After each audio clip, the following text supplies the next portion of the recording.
ఏంట్రా బాబు ఇక్కడ కూడా వచ్చేసింది. ఏంటి ఇప్పుడు అంత కంగారు వచ్చావు? నీటిలో ఏమైనా జలగబట్టిందా? అది పట్టినా వదిలించుకోవచ్చురా, అటు చూడు.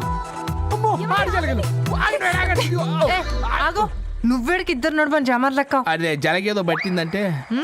హలో హలో, ఏంటండి నన్ను చూస్తే అలా పారిపోతున్నారు? నేను గుడికి వచ్చిందే మీకోసం. అయ్యో, నలుగురు మంచి జరగాలని వచ్చేయండి, నన్ను వదిలేండి. అయినా గుడికి వచ్చి తిరగాల్సిన నా చుట్టూ కాదు, దేవుడి చుట్టూ. మీరే నా దేవుడు, మీరు ఒప్పుకునేదాకా మీ చుట్టూనే తిరుగుతాను. బా, పవిత్రమైన గుడిలో ఏంటండి ఈ మాటలు? ప్రేమిస్తే తప్పేంటండి? అయ్యో, మీకు పెళ్ళని తెలియక ఆ రోజు ఇదే గుడిలో మేమే మనసు పట్టాను. ఇప్పుడు పెళ్ళైందని తెలిసా కూడా ఎలా ప్రేమించమంటారండి? పెళ్ళా? ఎవరికి? మీకే. ఇదిగో పంతులు గారు, ఆ రోజు మీ చేతుల మీదే కదా వీళ్ళ పెళ్లి శుభలేఖలు మార్చింది. ఆ పెళ్లి జరగలేదు కదా నాయనా.